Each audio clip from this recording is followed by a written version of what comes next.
Hey, before we get into all of this, do me a favor. Do this right now. Like, subscribe, and, of course, always comment. I mean, you got to comment. I mean, why wouldn't you comment? Everybody's got to comment.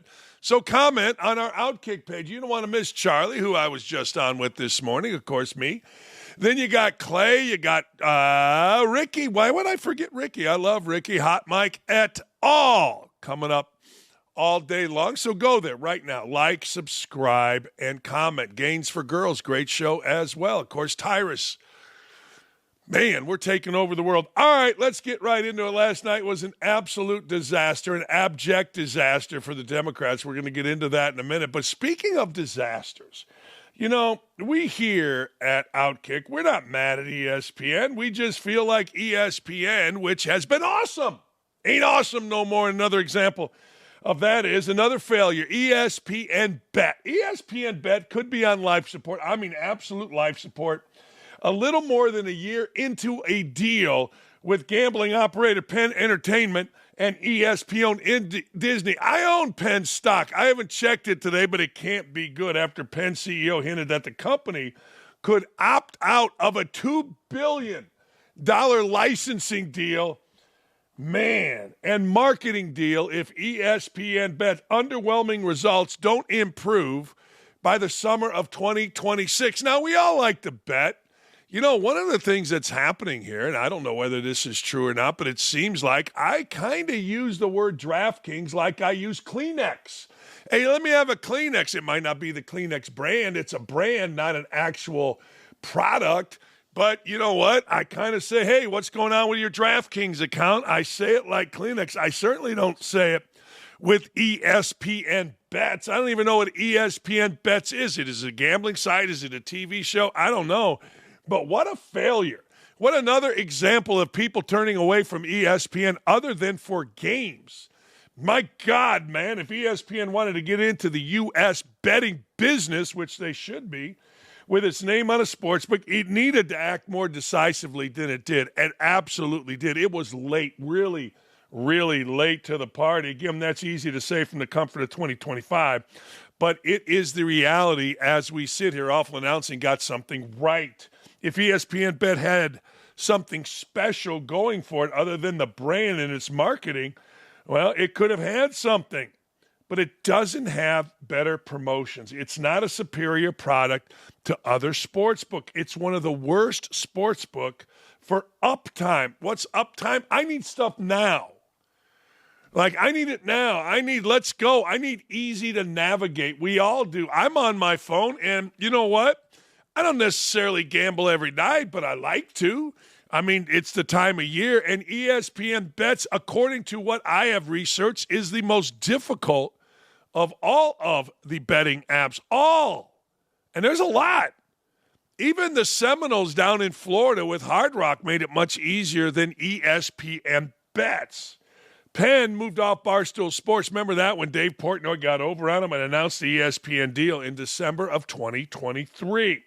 If Penn had wanted to move off Barstool to ESPN, it arguably should have planned a relaunch that coincided with the start of the football season. Well, if Awful Announcing saying it, I'm not sure I'm buying it. That is by far the most crucial time for customer acquisition in sports betting. You all understand this.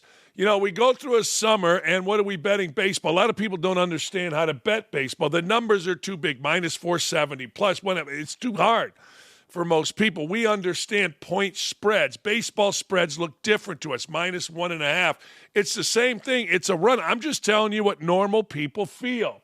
So, yes, you got to do it during football season. You open up week 0 on a football season, it's like Christmas.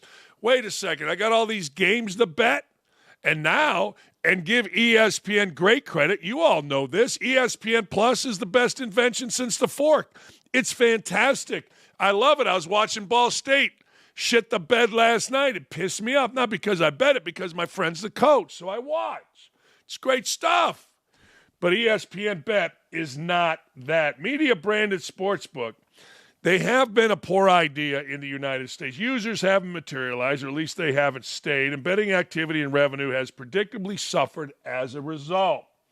It's not impossible for Penn or ESPN Bet to turn things around in the next 2 years, but the odds aren't in their favor. Here's how I equate ESPN Bet. I equate it to Indiana basketball post Bob Knight.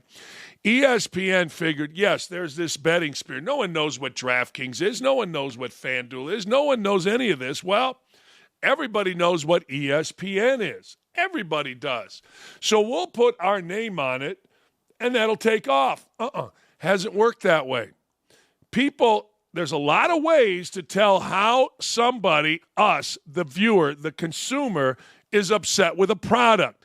It's not all ratings. See, people see ratings and they say, well, this means it's really good or it's really bad. No.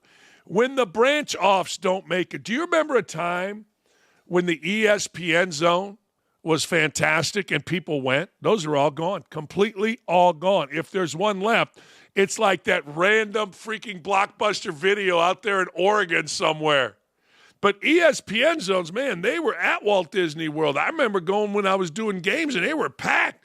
They were downtown Chicago. The ESPN zone is where my kids all wanted to go. Now, you don't see ESPN zones. Why? People are tired of the brand. People have had enough. Look, the restaurant business is a bitch, I'll give you that. But when the brand goes south, it's not only in viewership, and this is what's happening with ESPN Bet. See, think about this. ESPN Bet had a daily show. My friend Doug Kazarian started it. He went basically from hosting a variety of different things to being the host of ESPN Bet. And it was an interesting show. But even that show went, well, they got the hot little blonde girl. They got the alleged gay guys. I don't know what they got on there. But it's not interesting. It's not fun. But they think because they put ESPN on it, we're all good. We're all good. No, it does not work that way. Your brand is all-encompassing. You can't slap Disney on something anymore and just assume it's going to take off because people don't know what Disney is anymore. Is Disney kids? Is Disney woke? Am I going to have to see what in a Disney show now? We don't know anymore. And therein lies the biggest difficulty for ESPN and ESPN Bets. This is one colossal failure. This should have been a slam dunk. Sports channel, all sports, showing games, betting. There was a time, and I've said this, that Brett Musburger used to have to say at the end of the games, you know, in a not so subtle shot at gambling, oh, that shot matters to somebody. Oh, that shot matters to the fellas in the desert, meaning Las Vegas. That's what he meant by that. Now, one of my last years at ESPN, we literally opened a game. Michigan State at Penn State. Penn State was about 500. Michigan State was at the top of the league. And literally, we opened the game by saying, even though Penn State is here and Michigan State is here, Penn State's a 2.5-point favorite. That should resonate. But it's ESPN, and people don't like it. People are leaving it in droves so that they could hire their DEI hires, and people are like, this sucks. It's what happened to my friend Doug Kazarian, and it's what's happening now all across the board. So good. We'll see how it goes, but I do know this. This thing, mobile apps, on your phone, on your iPad, betting your face off, ain't going away. And when I say it ain't going away, let me say it very slowly. It ain't going away. And ESPN, man, amazingly, they lost in this race and lost bad. That, ladies and gentlemen, this is what we call snatching defeat from the jaws of victory. You don't want to do it. Donald Trump did it again last night. Donald Trump. Well, he addressed both chambers of commerce. Did you see this last night? Did you see the stupidity last night? Tuesday night was an embarrassment for the Democrats, an absolute embarrassment. And one of the things that came out of it for me was, and I talked about this on Charlie's show, is there any Democrat out there with the great American penis? I'm talking about Democratic men. We know a lot of the women in the Democratic Party have the great American penis. I mean, what the hell? That's what they voted for the other day. Democrats voted down a bill that would keep the great American penis out of women's sports. And then some had the audacity to wear pink last night, like, well, we support women. No, you don't. What are you doing? Anyway, the great American penis and Democrats, name me one guy on the Democratic side of the aisle that isn't a douchebag. One guy. Not one guy. I'll give Al Green last night, the congressman from Texas, 85 years old, was yelling at Trump, and he stood up with his cane. At least he had some of these. You know, some of these. He had some gravitas. He had some ass to him. He had some sack. But the rest of these dudes, who are you going to support? Pete Buttigieg? I need 6 weeks off so I can fake breastfeed my baby. Hey, look, man, I get it. The baby's sick. I get it. We do. We all get it. Empathy, right? Didn't seem so empathetic last night. Who is a man in the Democratic Party? It feels like somebody could step out. All right, anyway, this was my favorite event of the night. My favorite talk of the night. 90 minutes Donald Trump went off, right, listing all the accomplishments, talking about all the foolishness, and the Democrats couldn't stand up. Couldn't stand up for a 13-year-old fighting brain cancer who, in a very touching moment, you can see the pride on his father, held up, we'll get to that in a second. Couldn't stand up when Laken Riley and her family were there. Couldn't stand up for anything, nothing. Clapped only for Ukraine. This was the best night of the best thing of the entire night. Watch this with Pocahontas, Elizabeth Warren. With no end in sight, the United States has sent hundreds of billions of dollars to support Ukraine's defense. With no security, with no anything.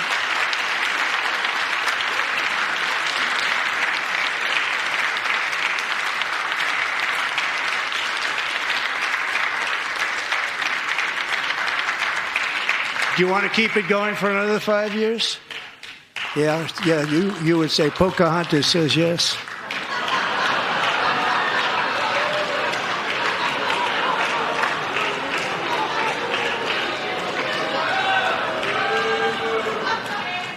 $2,000 people are being killed every single week.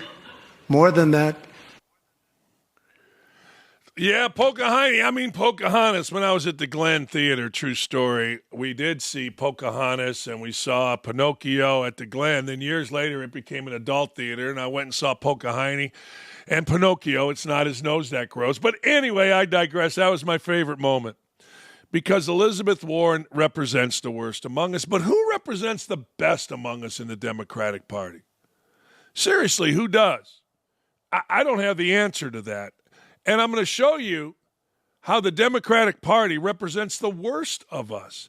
I don't care what your politics are. I don't care what side of the aisle you are. When a 13-year-old boy who is fighting brain cancer has an incredible touching moment as Donald Trump, our president, announces that he is officially a member of the Secret Service because his lifetime dream is to become a cop. That's a touching moment. And if you see this, look at the boy's pride and then look to the boy's the boy's right, our left, in the picture of his father.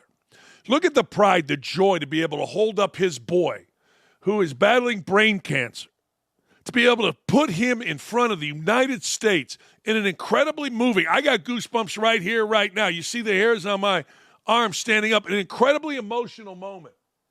And Democrats couldn't stand up for that. They couldn't stand up and acknowledge a 13-year-old boy's courage. In fact, Rachel Maddow, after, called it disgusting that Donald Trump did that because he had nothing to do with the brain cancer. No, we celebrate achievement, you jackasses. We celebrate life. We celebrate kids. Don't give a shit about whether you like Orange Man or Orange Man bad.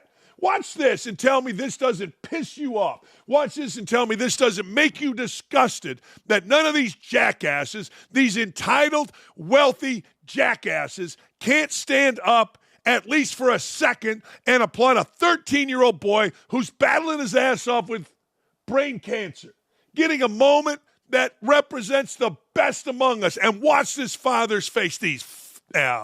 Show this. And tonight, DJ, we're going to do you the biggest honor of them all. I am asking our new Secret Service Director, Sean Curran, to officially make you an agent of the United States Secret Service. Look at that dad, man.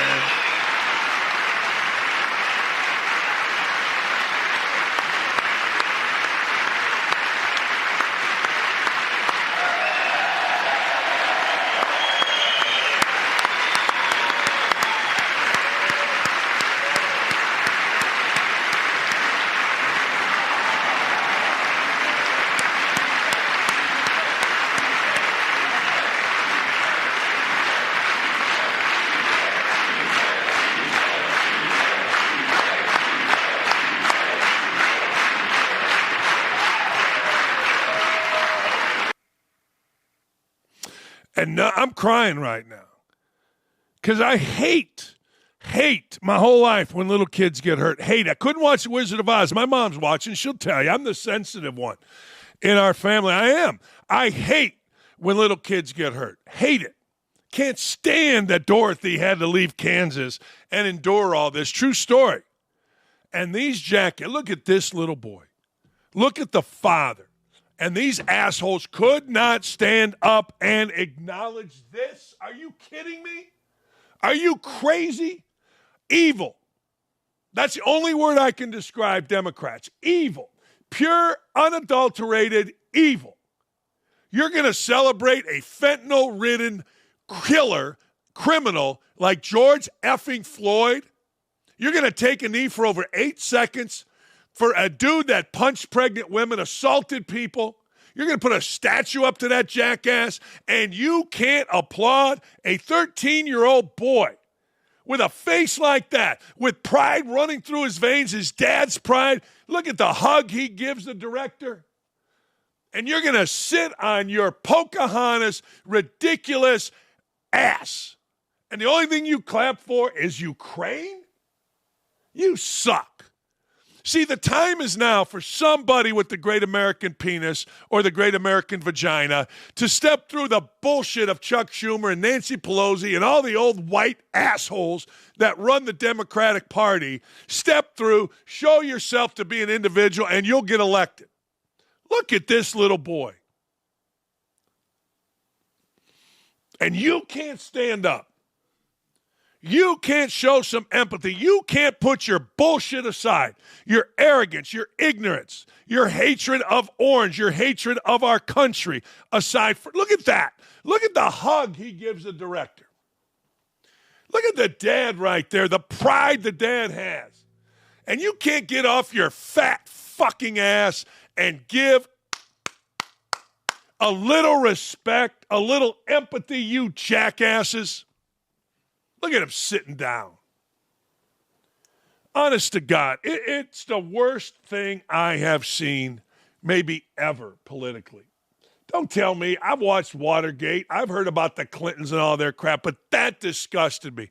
In fact, I told my wife last night I wanted to watch, but I was watching the headlines and all that stuff. And I said, you know what? I'm not going to get fired up. I know what's happened. I am not getting fired up watching these fat freaking white pieces of shit that are in the Democratic Party not stand up for a little boy, not stand up for Laken Riley's family, not even acknowledge the pain that those people have gone through, the little boy to fight cancer. I've been around young cancer victims. Man. Now, Brody Stevens, look him up. I went and visited Brody Stevens. I don't know what he was, 10. A big basketball fan. He was my guy. I went. He's hooked up to all kind of chemo, and he's dribbling a basketball, working on his game. Brody died a few years ago. Nothing pisses me off more. I got to gather myself a little bit, but it's such bullshit, such crap. Anyway. All right, so the polls came out, and the CBS and all the jackasses that don't stand up for these kind of things, 76% approved, 23% didn't. If you're in the 23%, I don't know what the hell you're looking at. 76% of Americans don't approve of anything other than keeping women safe from men in their sports. But there it is for you right there. There it is right there for you. No, it's astounding, man. Every coach that I know, that I hang out with, I've said this before. I've only really allowed one complete jackass, Greg Doyle, to enter kind of my circle of people. And every person that I know would have empathy. Doyle would have fake empathy, write an article on it, do some bullshit. But anyway, actually wouldn't write an article because he's liberal and this is a conservative thing. But there isn't one single jackass that I've allowed into my life other than Doyle. And I got to tell you, every single person, not all are Democrat, not all are Republican, some are Libertarian, some hate Trump, whatever, but not one person that I've hung out with would ever agree that you don't stand for that you sit on your ass. Nobody would ever agree. It's disgusting, it's vile, it's horseshit. Excuse my language, Mom.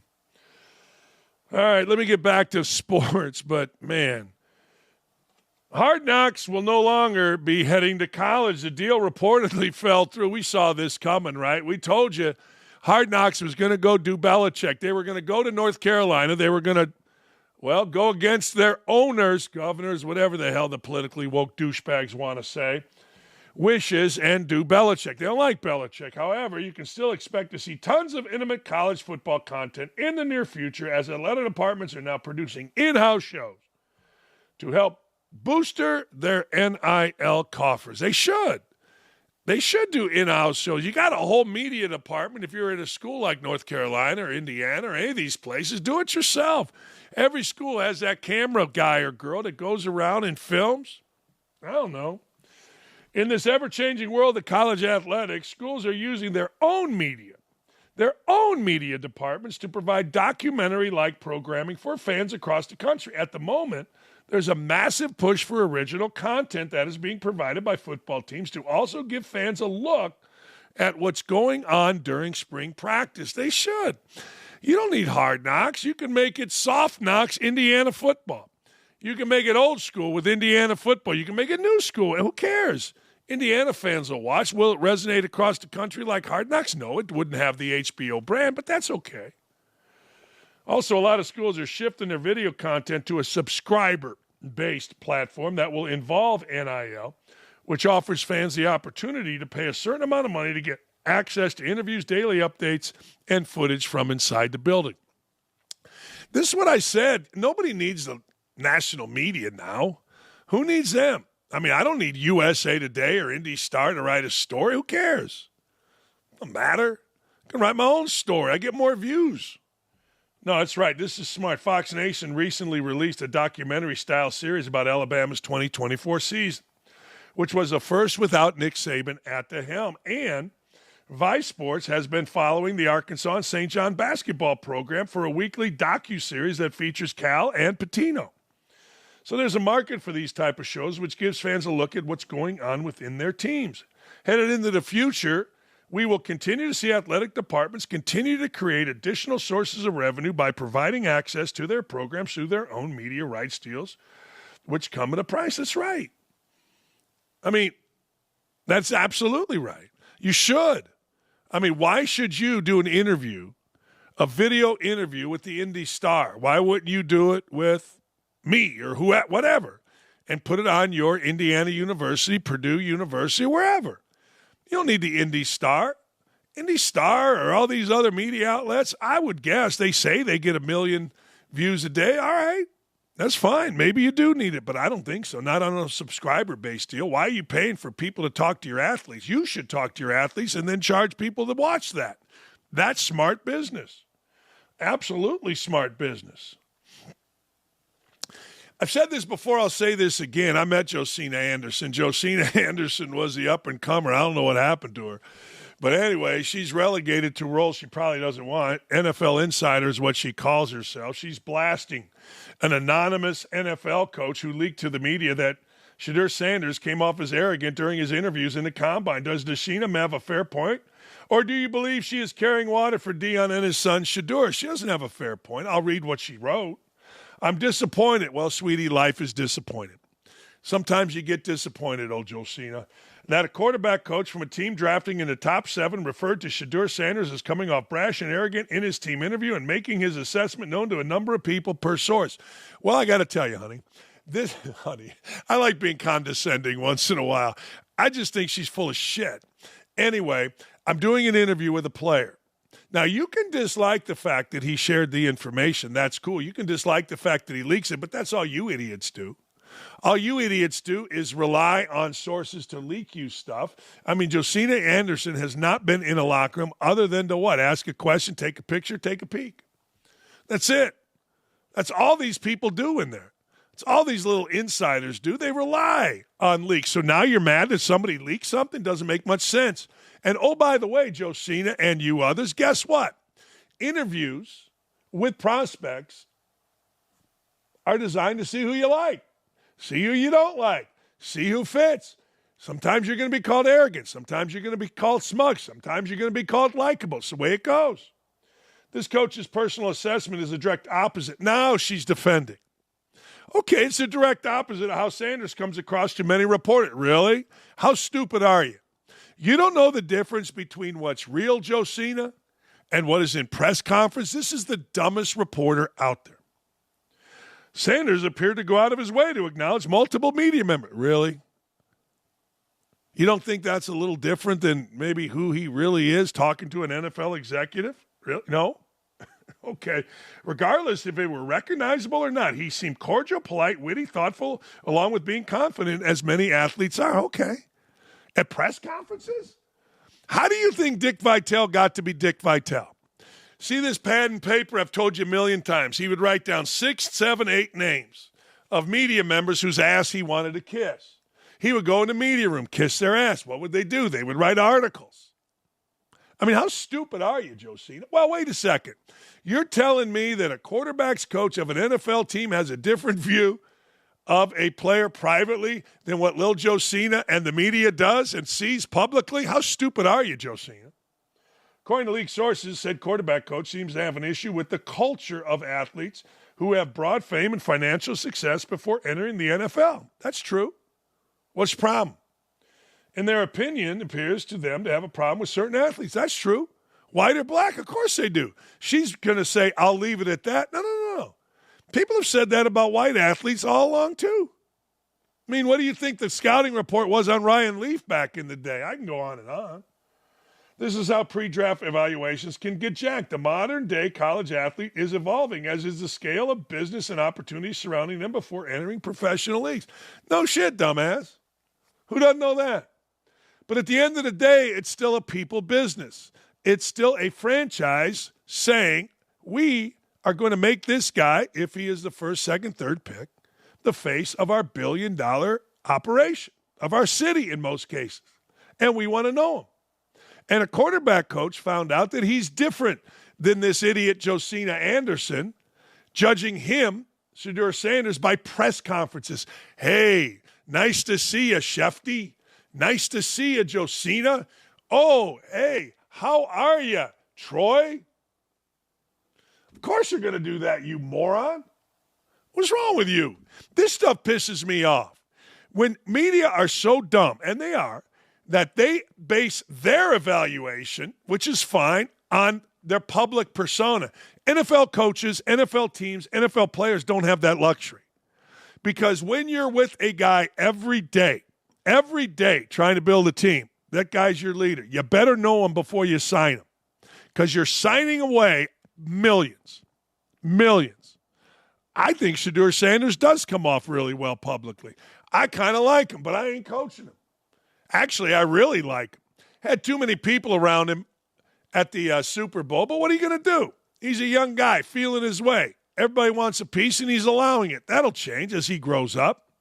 I think he's terrific. I don't know whether he's an NFL quarterback or not. I don't know whether I want him to be my NFL quarterback. I haven't interviewed him. I haven't sat down, looked him in the eye, and talked to him. How do you think teams are successful, Josina? You think they go by public perception because he's nice to you? Please. The level of stupid in the media, it has no floor. It simply has no floor. It doesn't. There's no floor to the media and their stupidity. I got to read this right. I'm putting on my glasses not because I need them. When I put on my glasses, it's a signal that, well, I should have done it with Josina. Then I don't understand something. Fair or foul? The Mavericks fans and media are up in arms after the franchise. This is where I'm having confusion. announced it will be raising season ticket prices by 8%. 8% increase after getting rid of Doncic? Let me read that again. Comes on the heels of the franchise trading away the Slovenian sensation Luka Doncic. The team announced Monday that it will raise ticket prices by an average of 8.6%. I got to make sure I'm reading this right. Citing ongoing investments in the team and fan engagement. Media reaction. Here it is. Dallas trades away the young superstar, generational talent, because these guys don't know what else to say. Generational talent, they don't know what that means. And now they've got the audacity. Everybody likes to say audacity. Austin likes to say audacity. You know why? I learned this. Michael Grady's an announcer with the Minnesota Timberwolves. We worked together in Indy. And Michael, after hearing Obama use the word audacity, I think it was the name of his book, started using audacity. Austin, same thing. The audacity to hike season tickets on loyal fans. I'm not even a Mavs supporter, and this rubs me the wrong way. Yikes. Well, you know what? Life is full of being rubbed the wrong way. Austin, it's hard out there, Austin. I mean, if it rubs you the wrong way, Austin, then they must change it. Oh, shut up. 7-year max season ticket holder.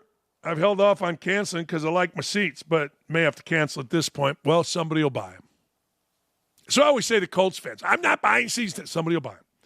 I've already increased 30% plus last year. Makes no sense other than the owners might be trying to move the team to Vegas. Maybe.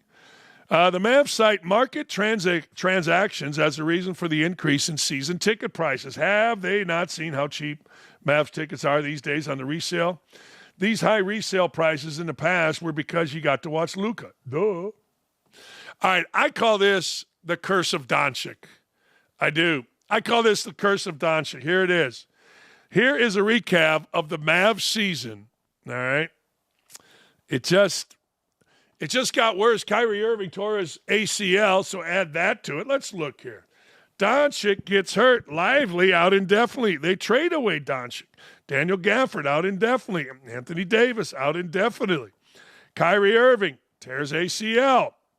Season from Hazel. The curse of Luka. He put the Malacca. Hey, look, us Eastern Europeans, us Serbians, us Polish, we can put the Malacca on you. Mavs have gone for a championship finalist with top 3 player in the NBA to destroyed. All this took was 2 months. Man, they should have let Luka be fat, no?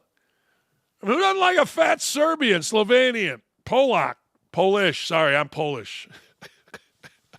I could say that about myself. Who doesn't?